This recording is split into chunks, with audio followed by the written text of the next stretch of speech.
Hey, what's that fest called? Which one? The punk rock fest that everyone's like, oh, No Value? yeah. How do you feel about it, dude? What's up, everyone? Welcome to Betamax. My name is Fidel, and joining me is Eddie. No Value. So I made the joke of like, when I saw it, I was like, damn, I'm so not. Okay, I made two jokes. I was like, I am not punk enough for this shit. And then the other joke that I made is, it's going to smell so bad there. I thought you were gonna say I'm too punk for this shit. Damn, they're doing the fucking lawn right now? You want me to close the door? Yeah, can you close? Damn.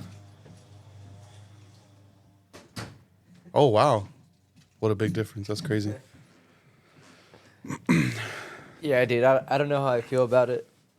We going or what? Yeah, we're going. Not trying to see Sublime? Yeah. Loving is what I got. I said, remember that. I hate that band, dude. Dude, Sublime has There's good songs. very few bands. Like, I'll say a band sucks. You say a band sucks all the time. Yeah. But there's a few that I actually like 100% like. I just don't like anything about them. Sublime is one of those. What is it about The them? lyrics, the people in the band, the music, everything just is so bad. I don't know, dude. I think they got some tracks, man. Nah. I do like, I would say, the hits. Not all the hits, because like there are some that I'm just like, what the fuck is this? But I think it's because of I used to play this game on PS1. Dave Mira. It was like a BMX game. They had one of their tracks. Yeah, I believe it was either, I think it might have been What I've Got, the one I was just singing. Because I know one of the Tony Hawk games had one of their songs. I think it was the first Underground. Which song do you remember? Was it Date Rape? No. It was. I don't think it was one of the big hits, but I remember it was on there. But yeah. But Bum, bum, bum, bum, bum, bum. no. Hell But no. you don't like horns and trumpets? No, dude. and all that shit, I hate it, dude. I hate it. So you don't fuck with like any type of ska or anything I don't like fuck that? with circus music. It's the best kind of music, dude. No, dude. Yeah, that the festival, dude. I don't know. Like, I don't want to see a bunch of old people, like, having a hard time playing up on stage. You know. So in all seriousness, damn, my mic is super loud. Okay. In all seriousness, I would only be interested in seeing the Misfits and Bad Religion. I know Bad Religion is another band you don't care for. Yeah, I mean they're not bad, but I just Yeah, never got no, tuned to 'em. those would really be the only ones I'd be interested in seeing. My gripe, I guess you could say, is I feel like the fest. Why does it feel like everything's a festival now? That's the way to make money, dude. And then like it's this huge fucking lineup, like a shitload of bands, but it's one day. So that means you're gonna be there all day, and then obviously you're not gonna be able to catch everybody. Yeah, I don't know. I mean, me and you already feel like a certain way towards festivals. Yeah, And I feel like if it's a 1-day festival, it's like, whoa. even worse. Yeah. And then, because I was thinking about this, and I was like, but I enjoy Sound and Fury so much. And I think the reason for that is because even though Sound and Fury has been around for so long, it still feels like young, I guess. Mm-hmm.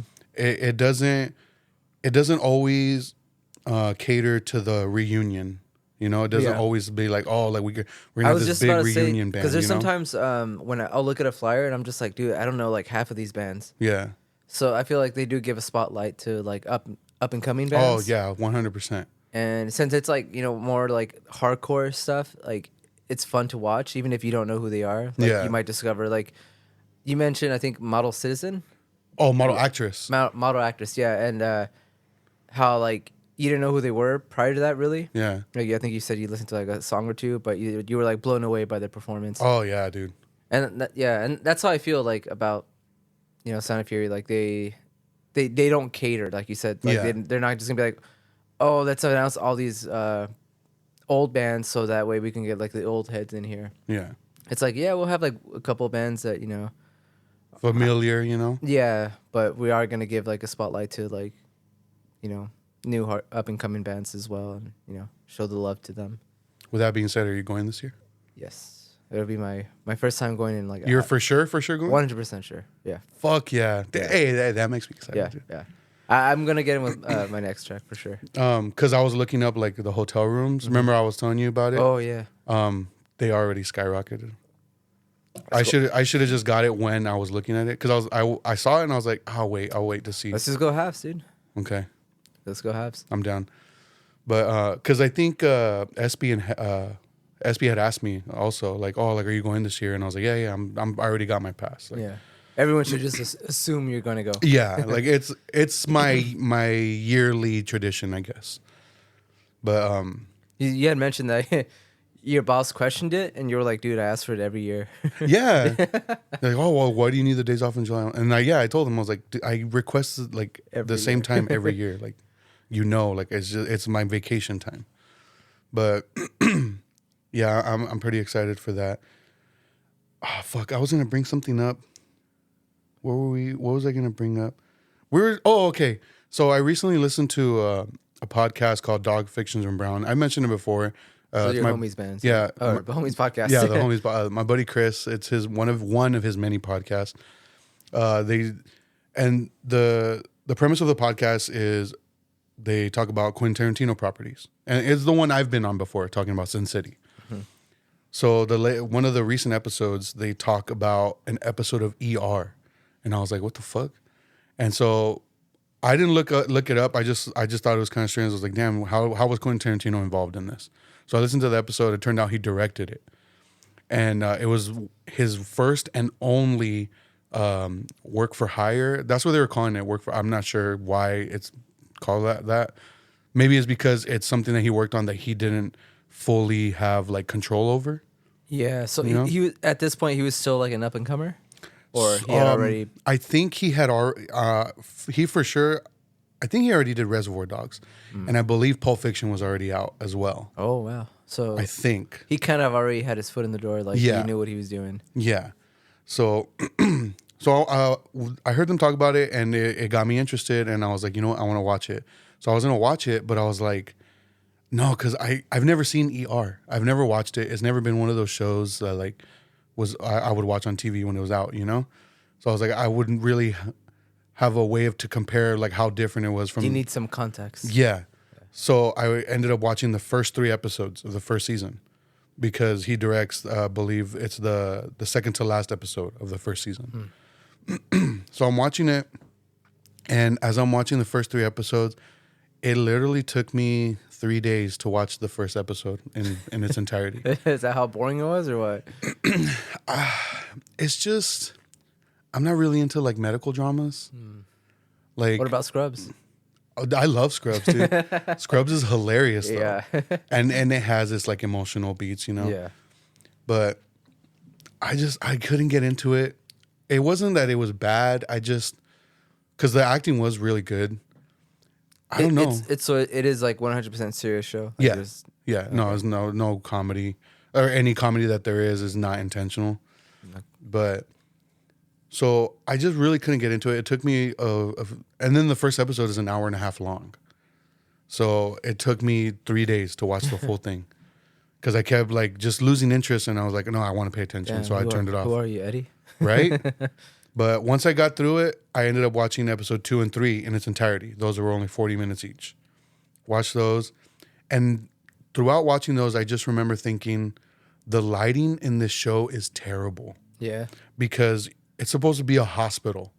Why is everything so dark and gloomy and just looks gritty? Like they're supposed to be in a hospital.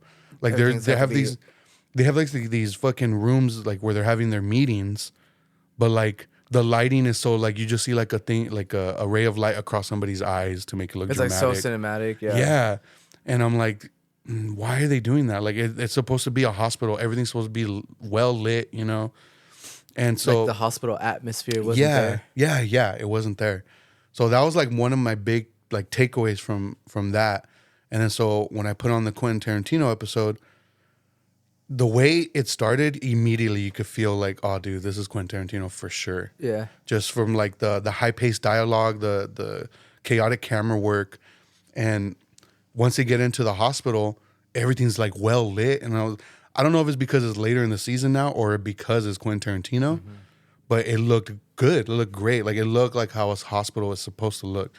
But the episode, I will say, is amazing. Yeah. Yeah, it is so good, and it was funny, and it had its little nuggets in there, like little Quentin Tarantino homages. Like there's a scene where two of the characters are walking down the hospital hallway, and they were like sunbathing on the roof, but they had sunglasses on, and they're walking in unison, very like Reservoir Dogs. But was there any feet? Oh yeah. Yeah. Oh Really? dude. You're lying. No, I'm not lying. So the way he snuck it in was they were checking a person's vitals, and they're seeing like their reflexes, and they had a close up of the foot and a knife going across the bottom of the foot to see if there was a reaction. Damn, that's tight. Yeah. But yeah, it is a great episode, to the point where I kind of want to watch the whole series now, just to see. E.R. I feel like that's been on since like the 90s. I mean, it's not on anymore, but it was on like forever. I mean, it jump started George Clooney. I was gonna say I feel like it's been on since like I meant from like the 90s till now. Oh, Like freaking 30 years into it. but yeah, I just wanted to mention that real quick because when you got here, I was like watching the end of it. Damn. Yeah, I'm probably not gonna check it out.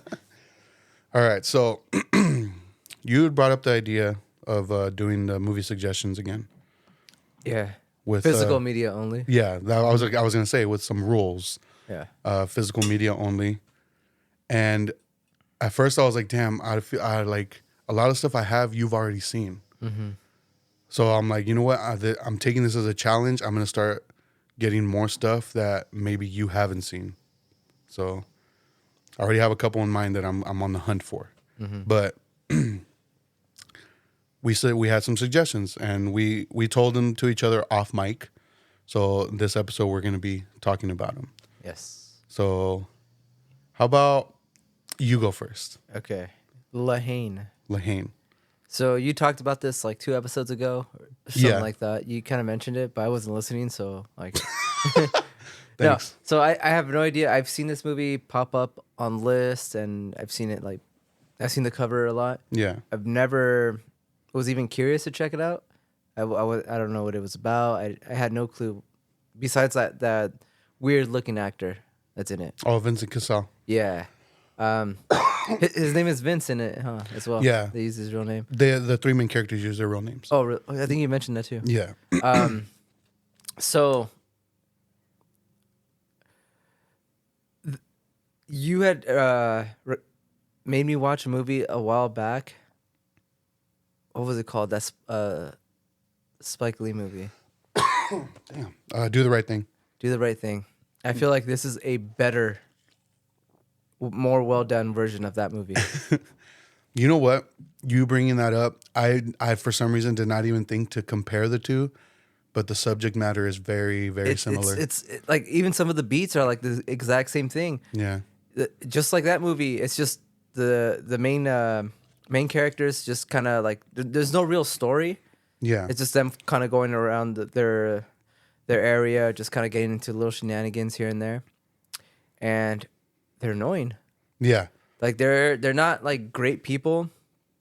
Like they're kind of selfish. Like Vincent's character, like you had mentioned, he's like a loudmouth, like wannabe tough guy because like, he talks all this shit, but when it comes like time to, do something, he pusses out. Like he's that type of guy, like you said. So yeah, like the whole time, just like I don't know, man, these guys are fucking annoying. Like I don't know, but after like I don't know, I like towards the beginning of the movie, like maybe like half an hour in or so, like I was like, I don't know if I like this or not. Like I could not, like I couldn't tell. Yeah. And by the end of the movie, that ending was pretty shocking. I was like, whoa, okay. Yeah. I didn't expect that. And after it was completely done, I kind of like sat with it. I'm like, you know what? This was a good movie. I liked it. And I feel like it did what Do the Right Thing was trying to do. Because they even had like the racist elements to it, the poverty, the drug use. Like It had all that stuff in it. The the whole thing with the police, and it had the big shock at the end. Yeah. Where it's like, whoa, and then how do you feel after that? Yeah. But I just feel like this one just looked a million times better because it's very amateurish, almost. But that's the style they were going for. But there are some shots I'm like, well, this looks nice, and I feel like the black and white did add something to it. Yeah. But I thought it was great acting from everyone. Like nobody felt out of place there. There's like a scene where Vincent's character is like reenacting a taxi driver. Oh yeah. In the mirror. So they just felt like real people. Like they felt like like this is what a guy that is trying to make a name for himself, trying to be tough, like would probably do in the mirror. Like yeah. So yeah. Do you want to talk about the ending? No. I feel I don't ever hear anyone talk about this movie enough. The only reason I know about this movie is because of Omar, because I've never heard of this movie.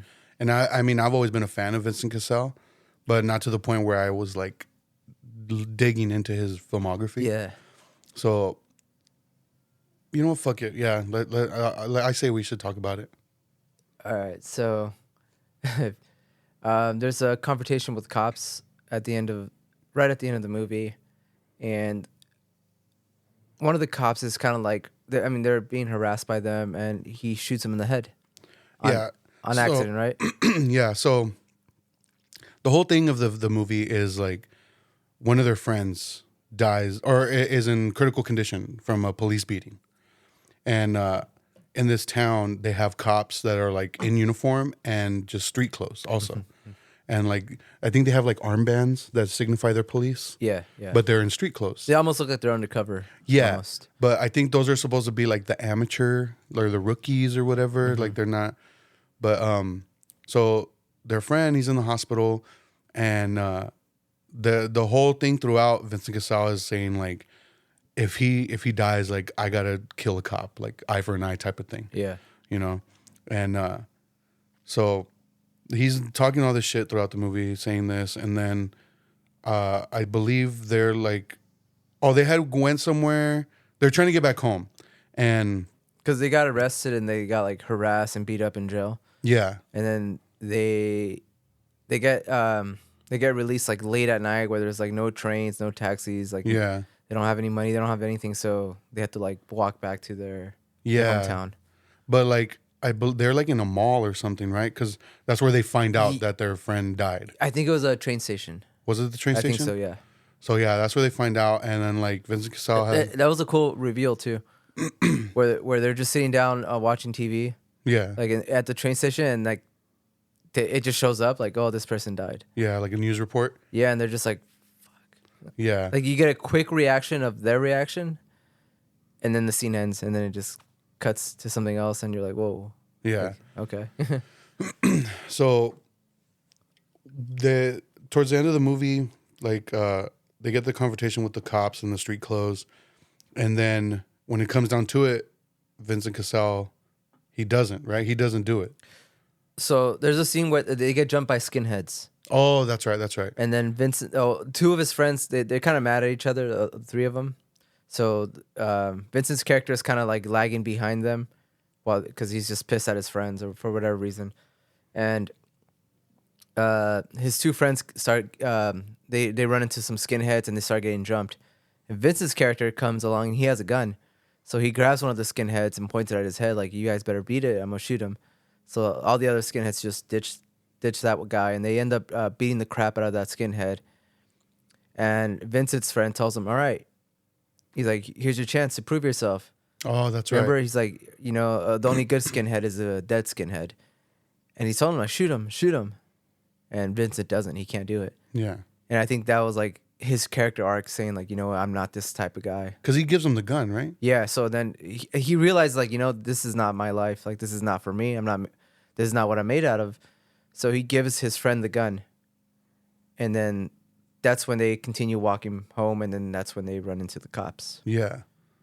And the friend that he gives the gun to, he's kind of like far behind them. They're kind of like going their separate ways. Yeah, they're going. Yeah, at this point they're already back in their hometown. They're like, all right, we'll see you guys tomorrow or whatever.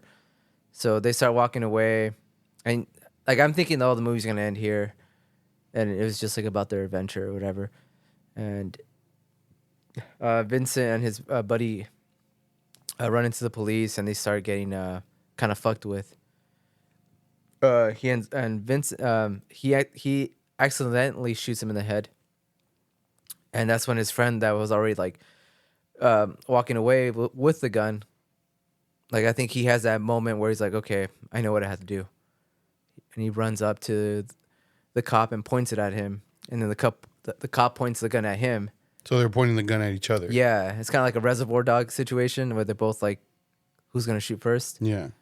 And then the camera starts panning away from them, and it starts panning into a close up of the other friend. Yeah.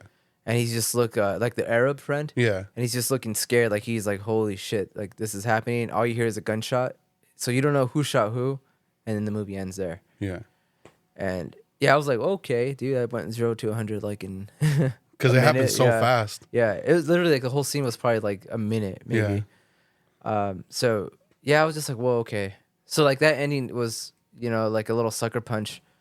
So that's what got me thinking, like, okay, like what were they trying to say? Like, because all of them did have character arcs. You kind of like it starts out with them just being fucking annoying, like super annoying, like bums that don't have jobs. Like they're just going around like causing trouble, being annoying, and at the end you feel for them. Yeah, you're like you realize like they're literally products of their environment. Yeah, and even the guy that ends up having that show off with the cop, the one that's pointing the gun at each other. There's a moment in like the middle of the movie where he's talking to his mom. I think it was his mom, and he was like, "Dude, like we need to get out of here." Yeah, talking about like the projects, and he's just like, you could tell he just doesn't want to be there. Like he doesn't want to live around those type of people. So like, yeah, it's pretty fucked up movie. Yeah, but I really liked it, and I felt like I said, like I felt the way that probably Spike Lee was trying to make people feel when he saw Do the Right Thing. When Do the Right Thing, I'm like, nah, they deserved it. Like, piece of shit. Yeah. But yeah, no, but I liked it. I would recommend it, and it's a short movie. It felt really short. Yeah. If you have a Criterion Collection streaming service, it's on there. Yeah. Because I think otherwise you would have to rent it somewhere or have a physical copy. And I do think it is a movie everyone should watch at least once just to check it out.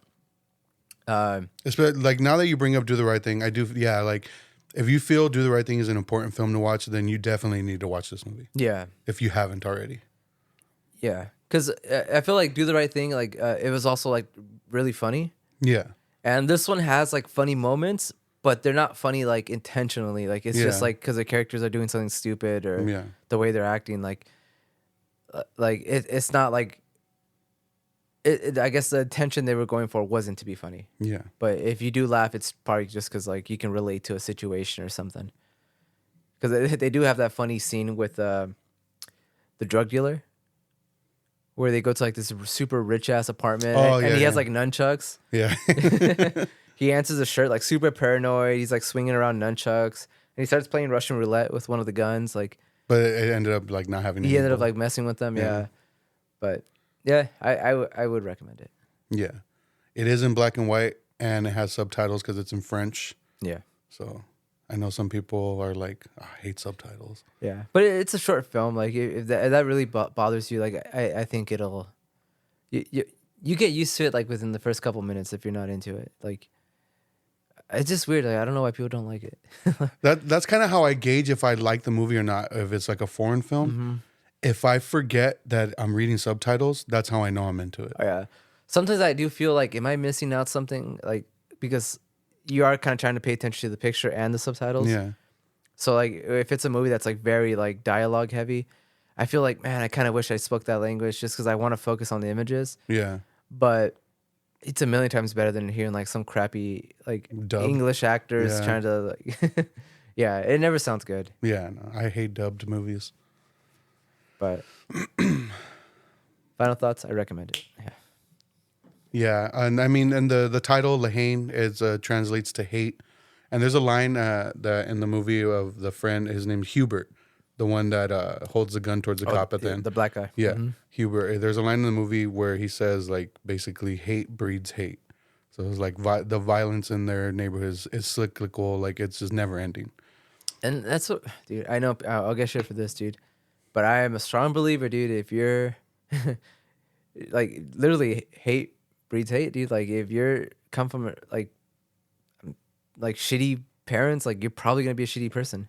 Yeah, like, it's just a cold shot. Yeah, dude. Look at perfect example. Look at me, homie. Yeah, dude. But I do like I do see it that way. I know a lot of people don't, and I know there's exceptions, but it's like very rare. To add to that, I would say I agree and disagree because I do think it is easy just to fall into that type of cycle when you're surrounded by it. You're like a whole like childhood. Mm-hmm. It is very easy. I don't know how I didn't, but yeah, like you said, like there are exceptions, like very very few, but they're out there. Yeah. But yeah, this one, I'm glad you liked it. Yeah, and I feel like it's a good movie to like talk about afterwards. Yeah, it is like message heavy. yeah. So it is like cool to see what people get out of it. But yeah, So the message of this movie is just comply with the police. just do exactly what they tell you. All right, so that was Haine. Again, it's on the Criterion Collection. Just buy it or get the Criterion Collection streaming service. I don't know. Have you ever checked out the Criterion Collection? I've said Criterion Collection way too many times. Have you checked out their streaming service? No. I kind of want to get it, but I don't know what's on there. Like, I don't know if it'll be worth it. Yeah, that's how I see it too. Like I'm sure there's gonna be a lot of movies I like, but it's also like I feel like I have a hard time like watching one movie a week. Like I can't imagine. I've honestly been like toying with the idea of unsubscribing to everything, Dude. with the exception of Max and Hulu, because those I do use a lot. Those are the only ones those are the only ones I have now. Yeah. I have Prime, but I told you about they added the whole shipping. ads thing. Well, I mean, I was thinking of canceling that too because they added the ads. But I mean, I order stuff. Yeah, that's the way I see it. Like I have it, but yeah, I think I think Max is the only one I really use. Do Hulu sometimes. Yeah. But yeah, Max is like the main one. Because the more I'm like watching like my physical media, the more I'm just like enjoying it even more because it looks and sounds so much better. Yeah. But enough of that. We've talked about that at length. All right, that was it. So you had me watch a movie called Upgrade. Yeah. Directed by Leigh Whannell, starring Logan Marshall Green. He's a Tom Hardy knockoff. Yeah, the bootleg Tom Hardy. So this movie has always come up on like, oh, I'm gonna watch this right now, and then I end up not watching it. Or like, oh, I'm gonna watch this some other time, and I just never did. And the only reason is because of Leigh Whannell. I'm a fan of his. He wrote Saw. He directed The Invisible Man, the newest one. Oh, really? Yeah, I didn't know that. yeah. And then he did like Sinister, Insidious, like a lot of clue. Really? Yeah, and damn, dude. I never looked into the director, and I have the movie. Stupid ass one. But so yeah, I'm a fan of his. So I think what was deterring me was Logan Marshall Green. I don't think he's terrible, but there's just something about him that I'm just kind of like, I don't want to see you. Really? I don't know what it, I don't think I've what seen it him in is. anything else. But Prometheus. Oh, that's right. He's in Prometheus. Yeah. He's in Prometheus. He's not bad in that. He's not. Like, that's what I'm saying. Like, I don't think he's terrible. I don't think he's bad. Is it because you see Tom Hardy? I don't know. Because that's how I feel about what's his name? The one that looks like Matt Damon. Oh, Jesse Plemons. Like, no, he looks like Matt Damon from Team America. He's a great actor, dude. But I can't help but think of fucking Matt Damon when I see him, dude. And it takes me out of everything he's in. I will say, I do think he's a way better actor than Matt Damon. No, I agree. Like, but I think Matt Damon's good though. I think Matt Damon is a good actor. They're both great, dude. But it just I can't not think of Matt Damon when I see him. But yeah, I don't know. I don't know what it is about this guy, Logan Marshall Green. Is just something about him. What I think it might be, and this is gonna sound really stupid. He played a villain in the OC. Damn, was he like young in that? Yeah. He played the main Bully character. or what? No. He was the main character, Ryan. He was his older brother. God, it sounds so lame, dude. So, and his death in the show was the spawn of the meme, the what you say, what you only meant well. You know what I'm talking about? Yeah. So I have no idea what it was from there. that's where it started. So before I get into the movie, I'm gonna talk about this. So he plays Ryan's older brother, and there comes a situation where him and Ryan get into a fist fight, and it's getting like bad, like they're beating each other up, whatever. And then Ryan's girlfriend Marissa in the show like pulls out a gun, and he's like choking Ryan, and he's like about to kill him. And then he goes to grab something to smash on Ryan's head. And when he lifts his arm up, she shoots him in the back. And right when the gun goes off, that's when you hear the song. The what you say. And then you just see like his shocked face. And then he turns around, like everything's all slow motion now. Turns around, looks at her like what? Like what? It's super dramatic. Yeah, super dramatic. He dies.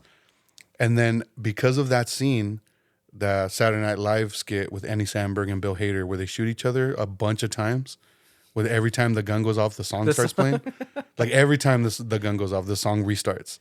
I thought it was just like a random thing. I never knew that's where. No, it started because of the OC.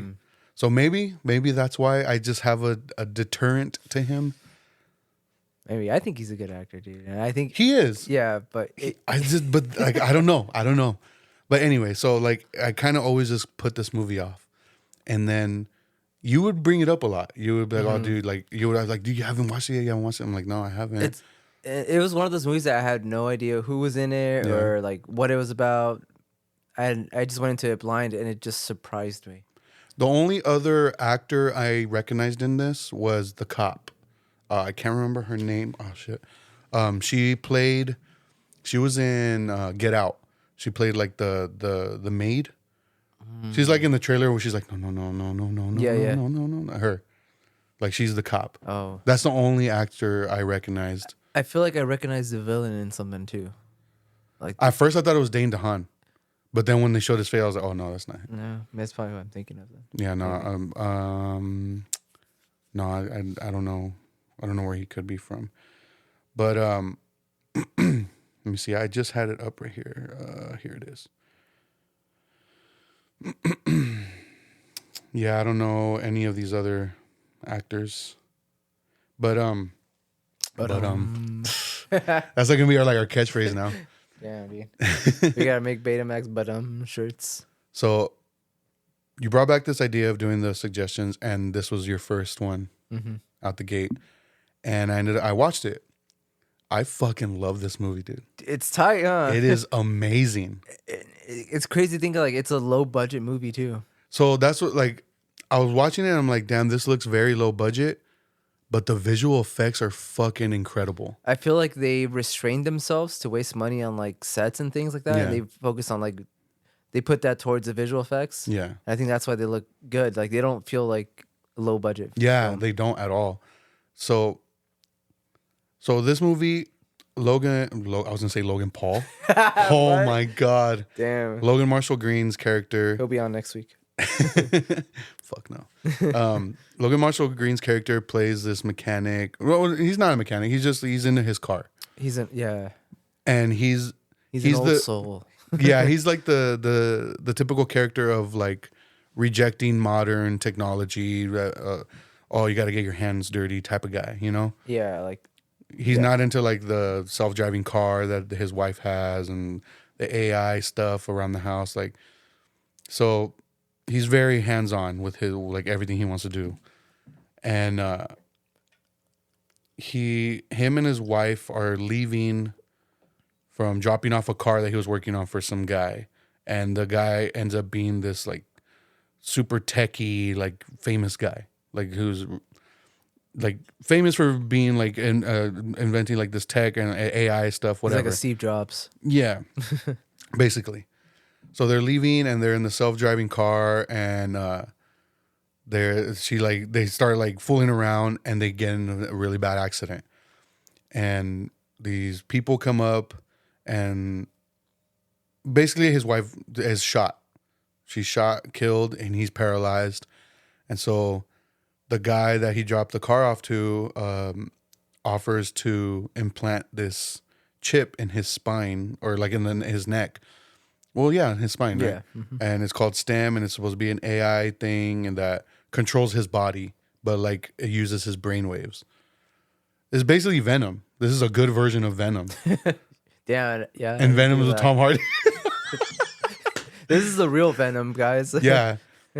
And so as I'm watching it, I'm like, okay, I'm coming along. Because I will say some of the acting, not from him, not from Logan Marshall Green, some of the acting felt very like Lifetime movie to me.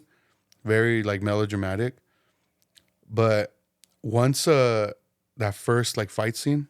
In the house, right? In the house, yeah. Fuck. Yeah, it's brutal, dude. It's brutal. I like that idea. Like, I don't think it's a new idea, but the way they execute it here, like, it's well made. Because you said it's like Venom, like where, because he hears this thing talk in his head. Yeah, and it's like it's trying to help him out. And, like, Yeah, he's like, just let me know when you want me to like do my thing. And I think he's getting his ass kicked, right? Or yeah. So he's not feeling that the police are helping very much in finding who killed his wife. And because they have drones everywhere. And so he's like, oh, you have all these drones everywhere and you can't even find the guy who shot my wife. Like you're useless, basically.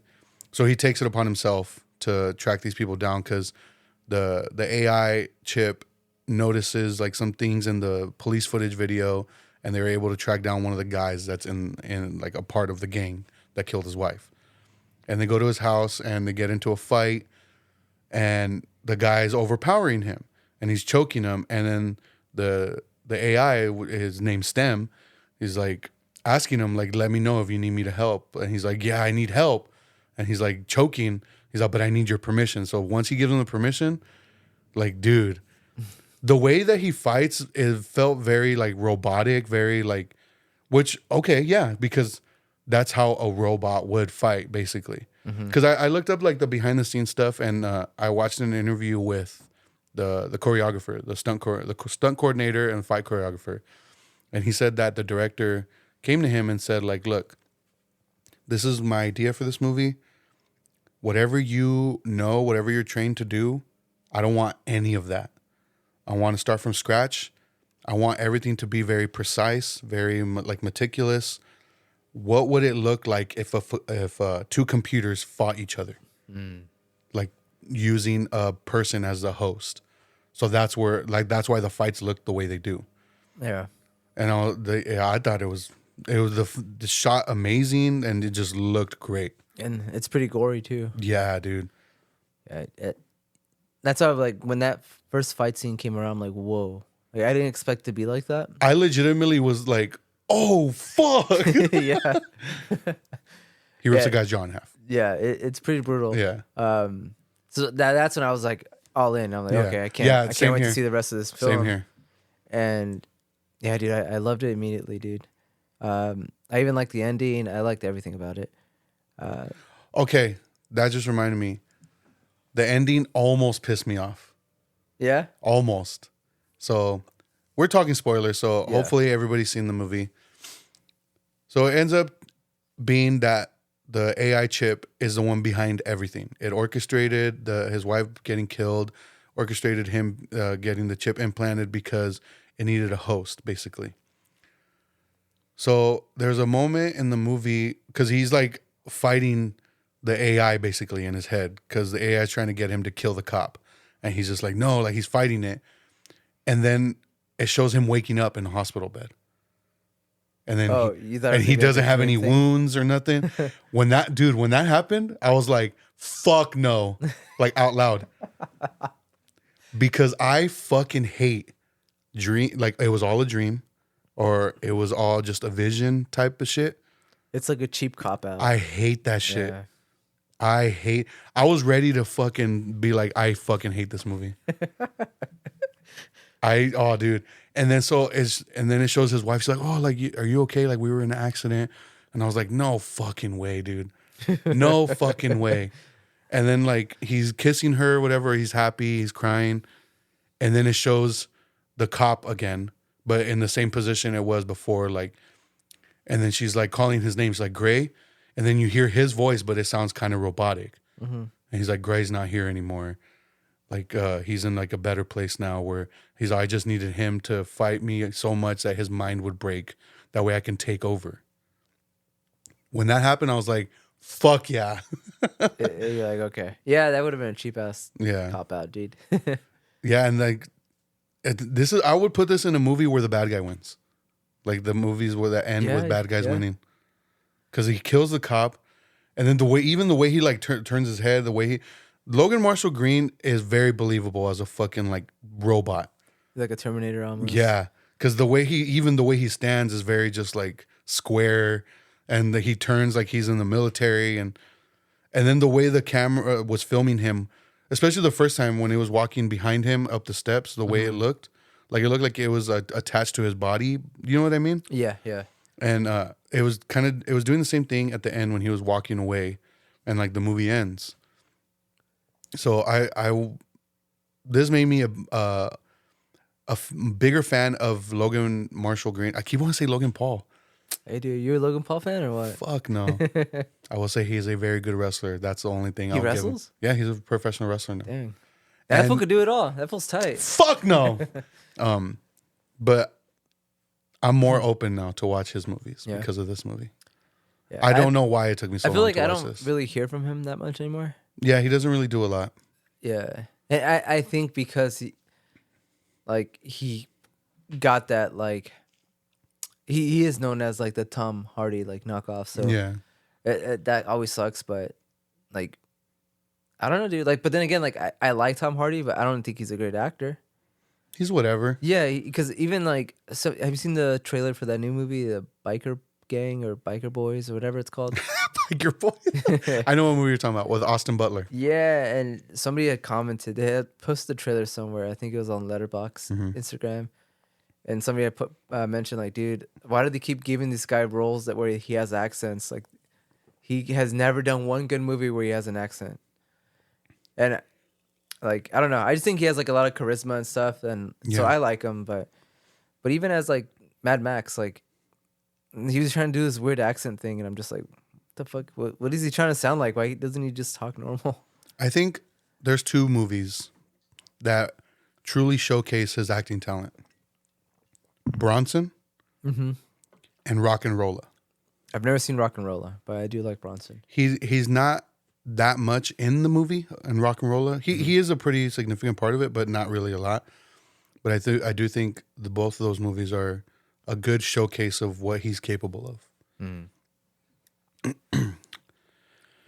But yeah, dude, like I don't know why it took me so long to watch this, and like I said, I was watching the interview with the stunt coordinator, and he was saying that Logan Marshall Green, like he has no prior experience with like martial arts or like anything like fighting like this professionally or anything. But he took to it so fast to the point where he did 95% of his own stunts. Oh, that's sick. There's one shot in the movie that I thought, and it's a very simple shot, and I thought it looked fucking awesome. It's when he's running down the hall and he jumps over the staircase to the next one. Mm-hmm. That's all him. Yeah. I was like, fuck, that shot alone blew me away. Yeah. And it's such a simple shot. It's been I need to rewatch it. It's been a while. But I remember I've seen it twice and I loved it even more the second time around. I like that scene where they're in that like apartment complex thing. Yeah. And he goes into that room where like it's almost like junkies, but instead of drugs, they're like in this like alternate reality, like almost like a everybody's in a VR. Yeah, like they have that thing over their eyes. Yeah. Like over their heads and he's like asking like, oh, how long have these people been here? And she's like, oh, days, weeks, months, I don't know. Yeah. And that's like their escape. Yeah. That's literally like it's like a drug. Yeah. And they're just like they even look like junkies, like the way they're acting. I thought that was cool. And the movie looks beautiful. Yeah. Like the color scheme, the score, dude. I don't remember the score. The score is very good. A lot of synth, you know. Yeah, I need to watch it, but it's very good. I would say it reminded me a lot of like RoboCop. Like if you're a fan of RoboCop, 2001: Space Odyssey and Blade Runner. I think this is a good like. It's like the low budget version of them. Yeah, like, yeah. I could see the. Because 2001, the whole like Hal wanting to becoming like the like main man versus machine. RoboCop, like the goriness. The goriness and the whole androidness of it. And then just Blade Runner because of the neo-noir like science fiction shit. But it was fucking awesome. It is streaming on Max. And I was tempted to watch it on Max because I was too lazy to put it was literally it's sitting right there. So like I was like, no, I'm just gonna put it on. But that's where I watched the director and the stunt coordinator interview. It's on the Blu-ray. Mm.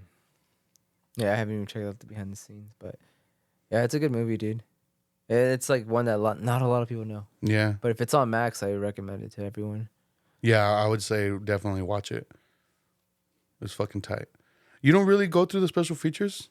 I usually do. Yeah. But I think when I watched it, like I just haven't. But that's like one thing I always mention, like I like about having like physical media. Especially like these like second sight versions. Like a lot of them come with booklets. Yeah. They have like a lot of director's notes and like some cool trivia and things like that. So yeah.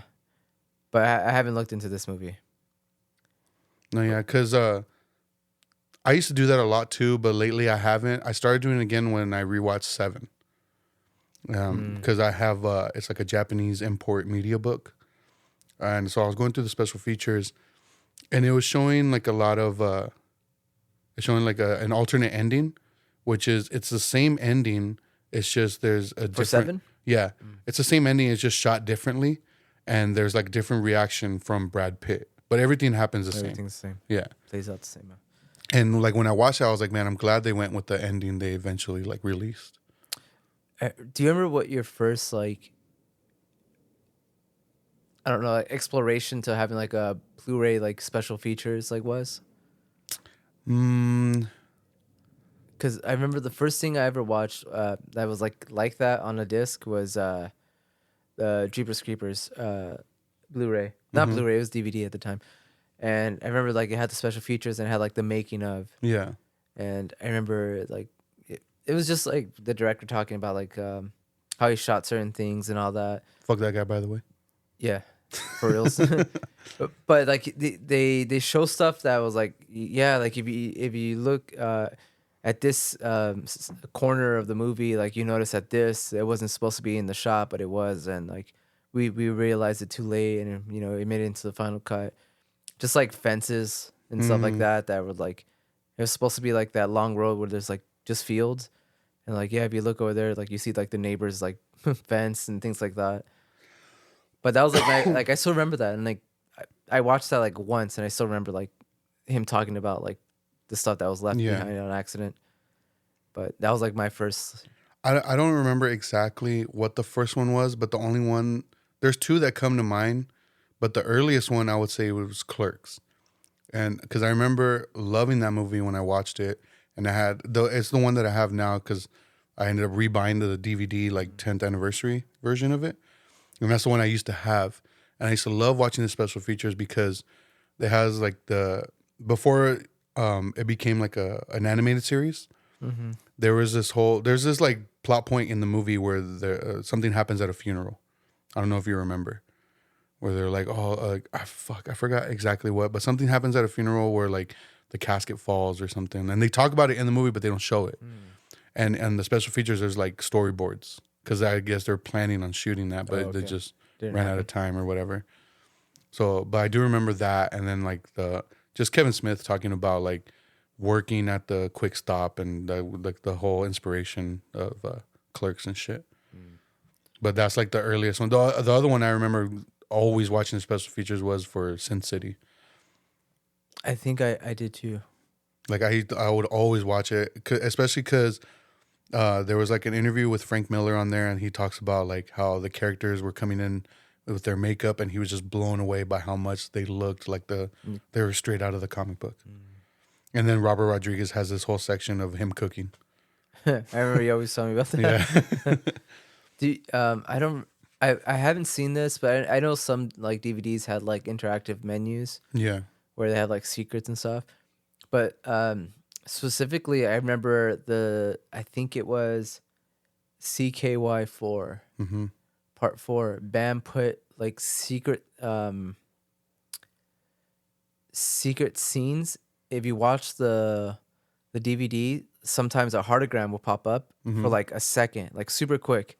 And if you click enter when it pops up, you get like a couple extra minutes of like random footage. Oh shit. It's pretty cool. And like I remember like I would rewatch it all the time just trying to catch them all, because there was only like 3 or 4 throughout it.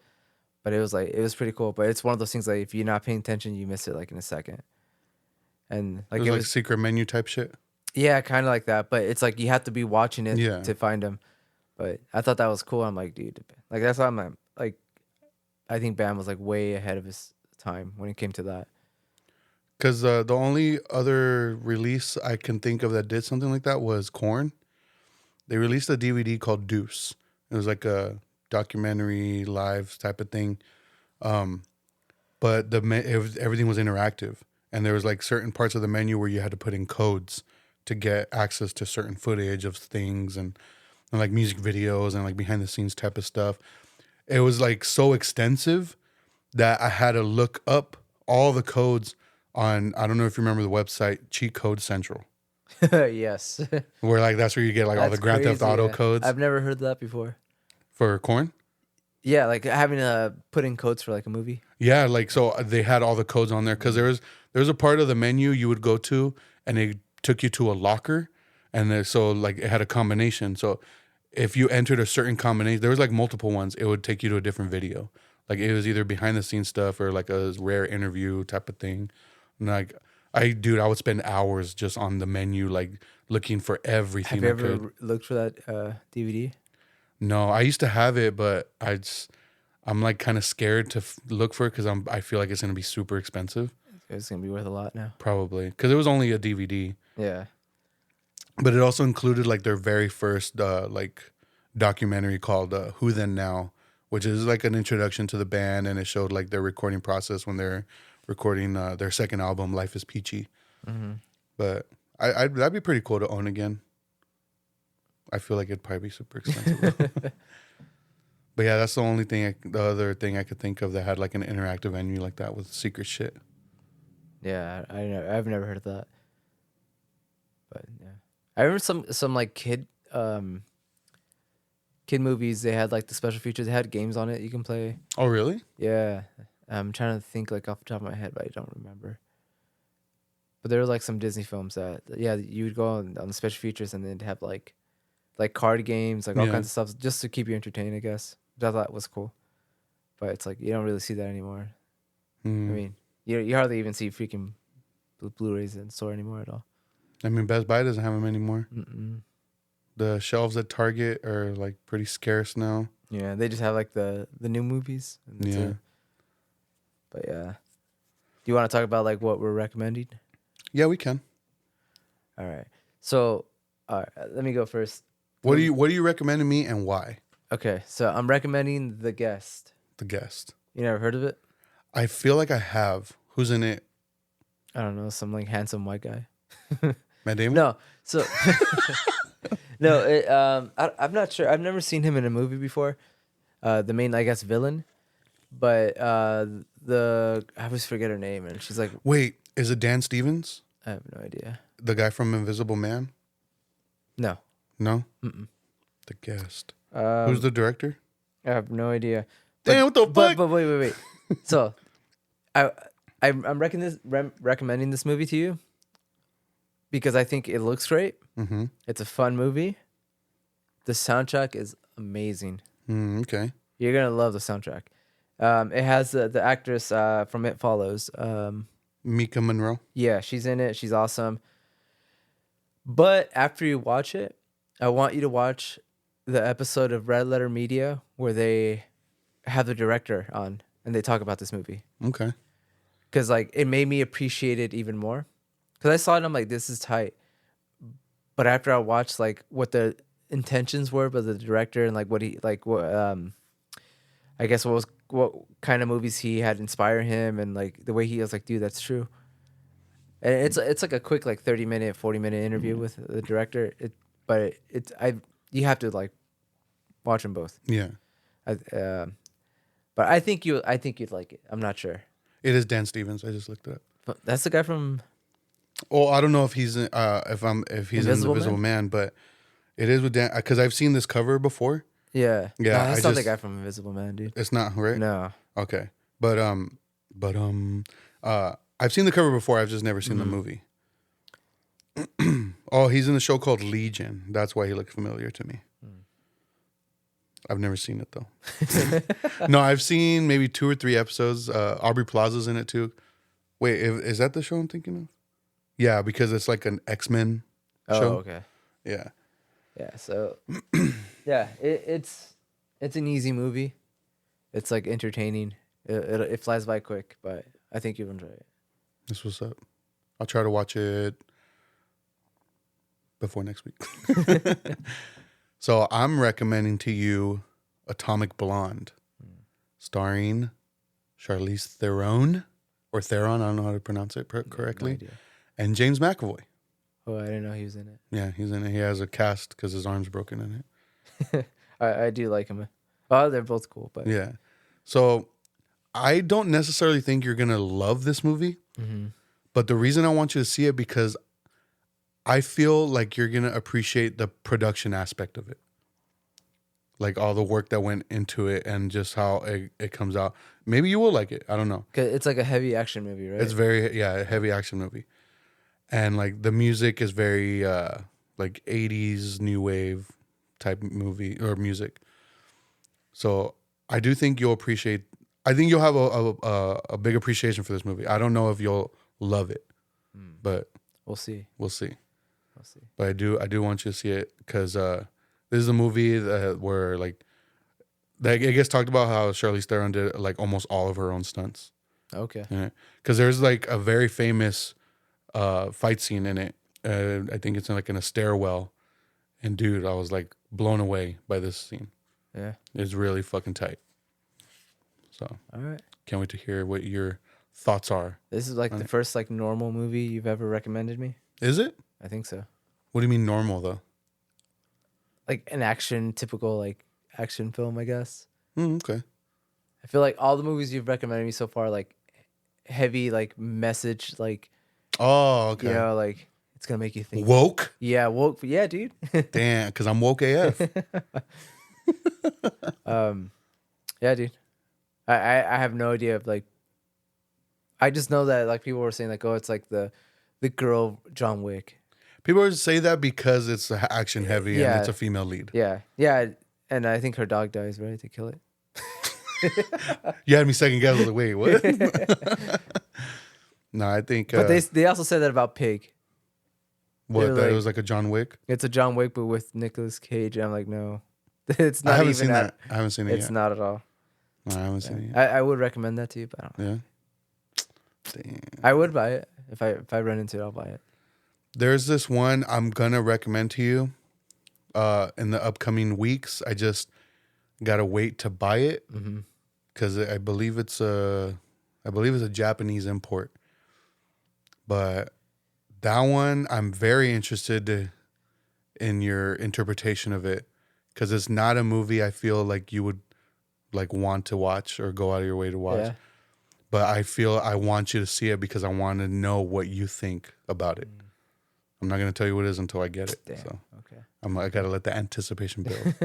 I'll let the audience know it's boop. All right, there I said it. Oh man. I do want to talk about a movie that I saw. What's up? Oh, I saw Priscilla. Oh, okay. I've been wanting to watch that. The new Sofia Coppola movie. Yeah, it was boring. Oh. How was Jacob Elordi as Elvis though? It's cool. He's a piece of shit. So yeah. Okay. And I one thing I hated about this like movie was the lighting. It was so dark. Yeah. And like, I know it was intentional, but it was just like, man, come on, like. Yeah. There's times where it looked too dark, and there's like having a conversation. I'm like, whose face am I looking at? Like I don't know, but no, it's just like it. I liked it because like it does show like what Elvis is really like, and you know, like he was a piece of shit, you know, the whole gaslighting, Yeah. like the abuse, all that. Yeah. But it's like it doesn't surprise me, like you know. So like I feel like it wasn't shocking to me. It wasn't like whatever. And then like I just like this is me like victim blaming. Damn. But it's just like, how can someone just sit there? Like, everyone's a piece of shit in the movie. Her parents are a piece of shit for like letting her go with him when she was 14. And like, I don't know. Like, I just feel like I just hate everyone in the movie. Like, I'm just like, you're a piece of shit. You're a piece of shit. You're a piece of shit.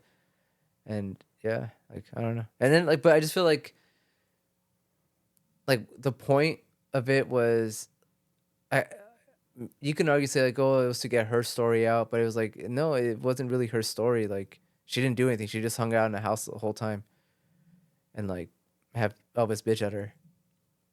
And I was just like, like we all knew Elvis was a piece of shit. Yeah.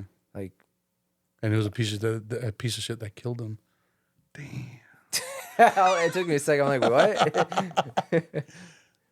Yeah, I mean the guy did a good job. I never saw the other one, the Austin Butler one.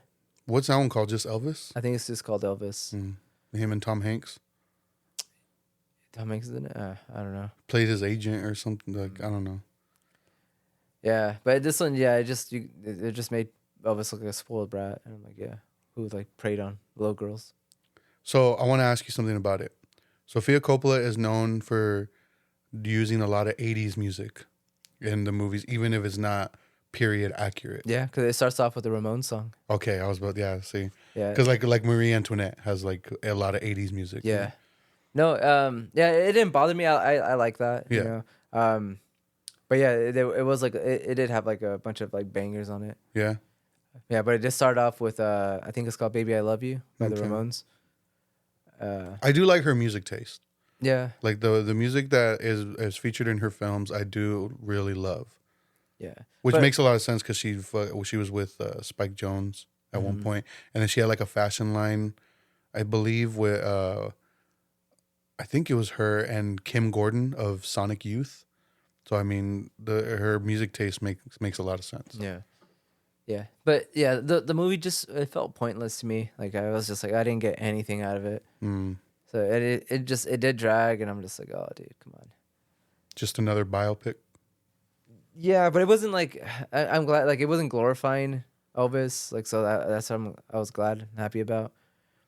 Well, I hope not. I mean, it's supposed to be about her, so. Yeah, but like I feel like it just focused on their relationship, and that's what it was about. And I think my thing is like I don't care about Elvis. I don't like his music, and I don't know anything about this girl Priscilla. So I didn't care about them. So I was just like, I don't want to like see two people be super dramatic and like it was just gross. Why did you watch the movie? Ellie wanted to watch it. She put it on. Did she like it? I think she said it was like because it wasn't a bad movie. Like I'm not saying it's a bad movie. Just saying like I personally thought it was boring because I don't care about those characters. Yeah. And to me, like it just felt pointless because I'm like, who wants to sit there and watch like this girl get like abused the whole time? Like, I don't know. But I saw another movie that it took me by surprise. Ellie chose this movie too. It was called Cobweb. Oh, I've been wanting to watch that. I actually have that on my watch list. Watch it so we can talk about it because like I don't want to. I want to talk about it. What did you watch it on? What was it on? It had to be Hulu or Max. Okay.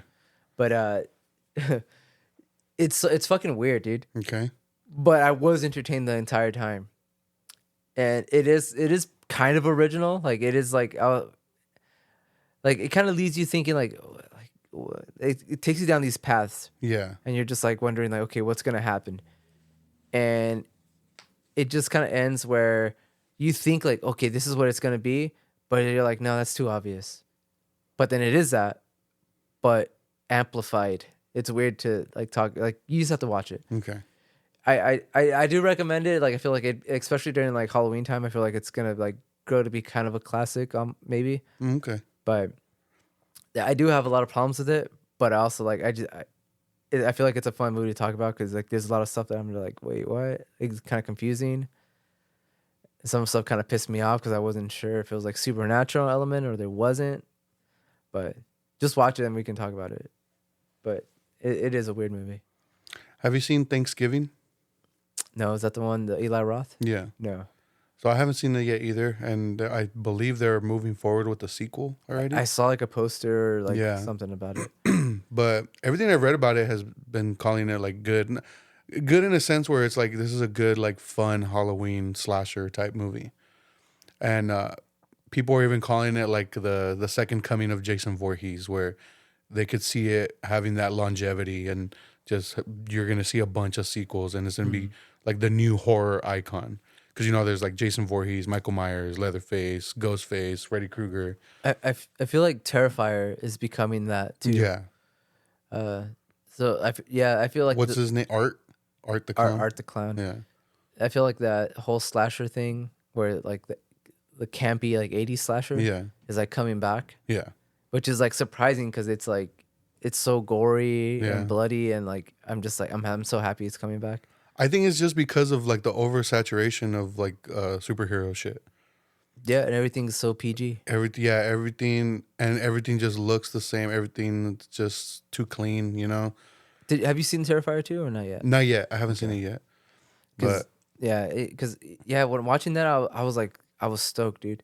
I was like, dude, I'm so glad somebody shot and filmed this because it is important. Like, there's a scene where some girl gets fucking skinned, and he puts like lemon juice on her. Oh, fuck! It's so, but it looks so good, and like it was just so fun, dude. It was so fun, and I was just happy. I'm like, it's 2023, and like people are making these types of movies. Like, I'm happy, but yeah, I could see it having a resurgence, dude. Yeah, but I haven't seen it though. It looks goofy, but that's the point.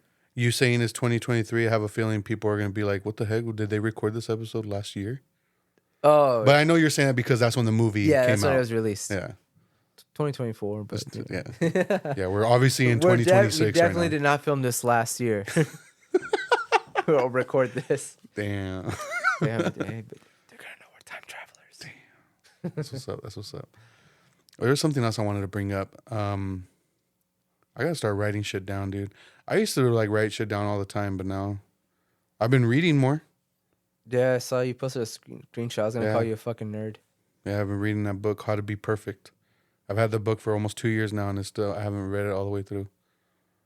It's a book on philosophy, moral ethics, what makes a person good and what makes a person bad. Why don't you just read the Bible, dude? I have the Bible too. Yeah, it's exactly that. The more I don't think I can continue reading the Bible, because the more I read out of it, the more it's just ridiculous to me. Yeah, I can't do it. It's silly, dude. I can't do it. I just can't do it. Especially because it comes to my head like, dude, people live by this shit. It's silly. It's so silly. Yeah. Yeah. So I don't know. That's a discussion for the episode with Bobby and Jose when we eventually have it. Let me ask you, how did you feel about the episode with Bobby? I loved it, dude. Yeah?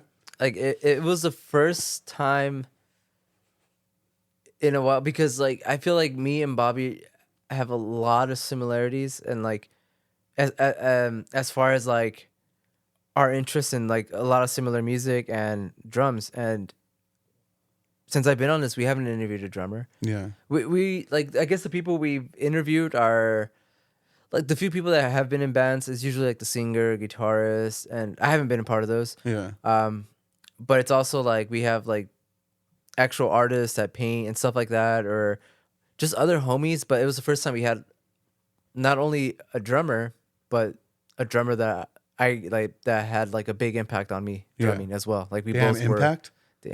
Totally did that on purpose. But yeah, one thing I didn't mention to him, like just because like you said, I don't write notes down, but like if it wasn't for Bobby, I'm pretty sure I wouldn't have stuck to drumming. Really? Yeah, and I was thinking about that afterwards. Cause I was telling Ellie, like, I really like that episode because like I not only did I get to catch up with him, like he gave me some insight that like I never knew about him, like about just his thought process on the whole drumming thing and all that, and then like how he came about it. Because I never growing up, like I never like I think he just mentioned, oh, my brother showed me, and that's it. That's like the extent of like I wasn't sure if he ever took classes or not or all that, but I think because we met at around the same time where we both were starting to drum, and he was like telling me like, oh dude, do this, do that, and I would go home and practice. I think if he didn't give me, I guess that effort of him like trying to teach me, Yeah.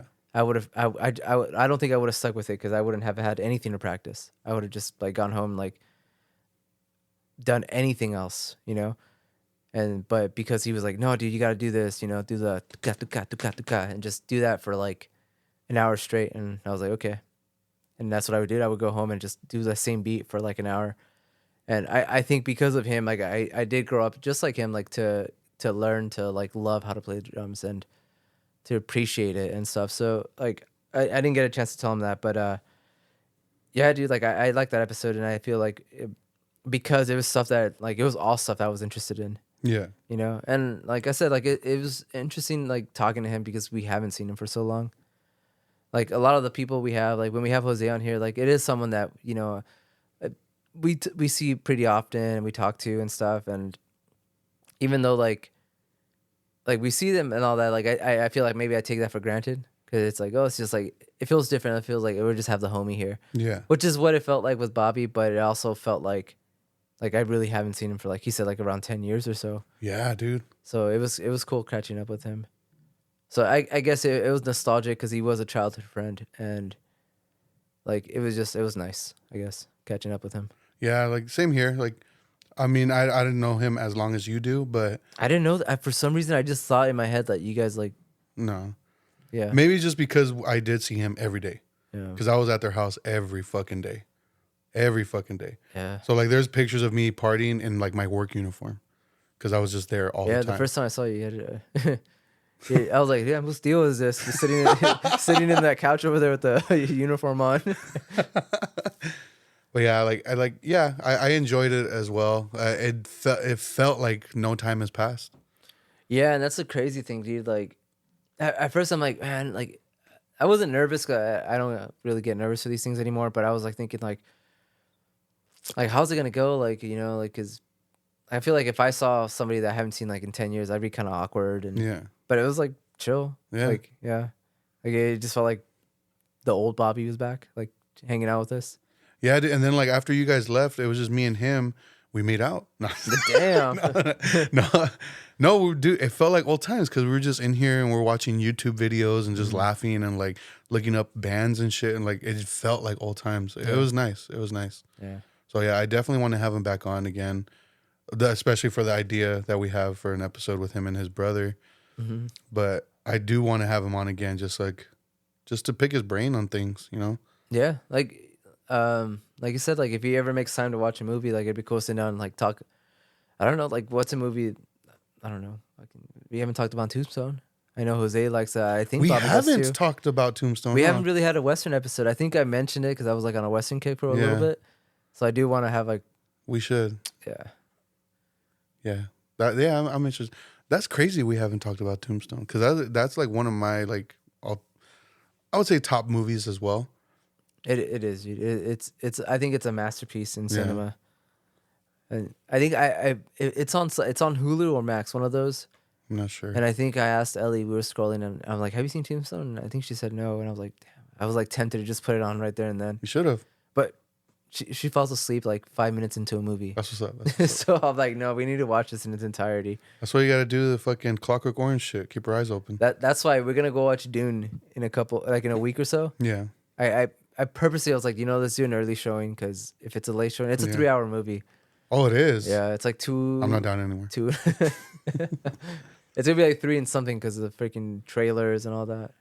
Yeah. And you know me, I like getting there like 3 hours early. To get the good seats. I don't know why I just like getting there. Like, you're responsible, dude. I like getting there when the lights are still up. I get this anxiety of like, say the movie starts at 12 and like, even if I'm walking in and it's 12 already, if I see it's dark in there already, I get like anxious. What the hell? I don't know why. I think it stems from I don't like being intrusive, or I don't like being like a bother. So I feel like me going in when the lights are down already, even though it's just fucking trailers, that I'm a distraction and like I'm getting in the way of somebody's enjoyment of this, and like it bothers me. Damn, dude, you're blocking out the whole fucking screen for them. Yeah. Everyone's eyes are on you. I'm like, where's J8? No, I don't know. That's why I'm always like, I gotta get there early. Yo, It's very rare when I get there. Like, I'll bring a flashlight next time, dude. a fleshlight? Yeah, that too. Damn. The Dune Cup fleshlight? Is that real? That's a real popcorn cup. I thought it was like a fake. No, it's a real popcorn cup. Why? Dude, I want it. So do I. For popcorn. Mm-hmm. Hey, you mentioned something at the end of the last episode. What did I mention? You said, hey, you went a whole episode without bringing up dicks or something. Yeah. And I feel like I just ruined it by bringing up the flashlight. And Actually, I'm the one that, because you said flashlight and... yeah, you ruined it for me, dude. You're welcome. Yeah, you bring it out. I whipped it out for you? You I can't even talk anymore. Hey, our conversations never go PG. They don't. I feel like we were so distracted and invested in Bobby's stories and stuff that it didn't even occur to dick around. Yeah. No pun intended. But yeah. Dude, all right. So usually what I've been trying to do is like to read like the comments or stuff. So I recently switched podcast host. So before the podcast would be uploaded to SoundCloud, and then SoundCloud would distribute it to everything. But SoundCloud is a paid subscription. Yeah. And I was like, fuck, like I don't want to pay this shit anymore. So I was looking into transferring it to a different host, a free host. And I remember Anchor was like a big option when we were starting the podcast that I was going to use. But I don't know why I didn't go with it because it's free. Mm-hmm. But so when I looked into Anchor, I found out that Spotify owns Anchor now. So I was looking into how to migrate everything to Spotify directly. And I was able to do it. It took me a while to figure everything out, and I was able to do it. So now, like, we're hosted on strictly Spotify, and Spotify distributes it to everything, which is the reason why you could listen to our audio-only episodes on YouTube now, because of that. That's cool. And I have noticed that our numbers are a lot better now. Like, with the Bobby episode, I don't know if it's just, like, more people listen to that one, but that one did very well compared to, like, our past episodes. And, but I also noticed that the traffic on Apple Podcasts kind of slowed. And I realized that it's because for some reason on Apple, it uploaded it as a separate podcast. So if you're following us on Apple Podcast, unfollow and then look for us again, or the link in our bio on any of our social media, and follow us through Apple again on that. It comes up as a new podcast on there. So like our ratings and like the reviews we had on the previous, like they're not there anymore. New. So it's basically starting from scratch on Apple.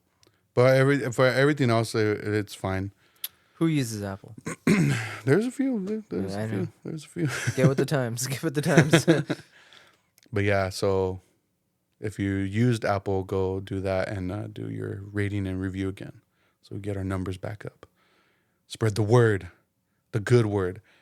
But let me check it, because I don't think anybody has been commenting. Oh, no. Well, there is one that I didn't read. It was from our, which episode was it? It was from How's the Despair episode. Let's see. Let me go to it. And it was from Nikki. Mm-hmm. So in that episode, I remember we mentioned Suspiria. Yeah. She put, I think the new... Wait. Okay, here it is. I think the new Suspiria is better because of if the actual provocative nature of it versus the childlike OG one. Also, y'all need to do an episode on books you like and writers, even screenwriters. How often do you don't really read, huh? I don't even know how, dude. Damn. No, I got a bunch of books. I just haven't in a long time. But there's a couple books I'd want to talk about. Yeah. Yeah, the Hungry Caterpillar. Damn. Where the sidewalk ends. No, that's green eggs and ham. Too hard, dude.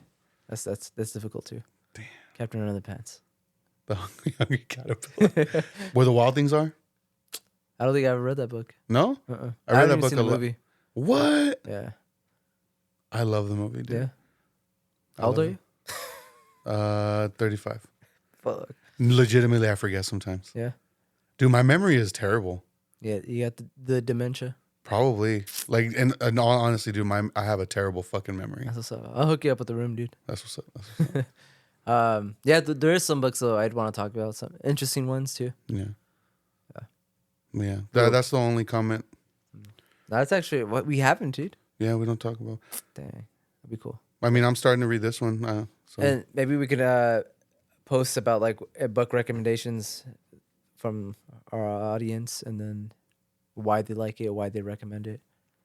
And then, I mean, if me telling you, if like sitting down and reading isn't really, do you like audiobooks? I have a hard time with audio, dude. I feel like I need the physical book. Oh, okay.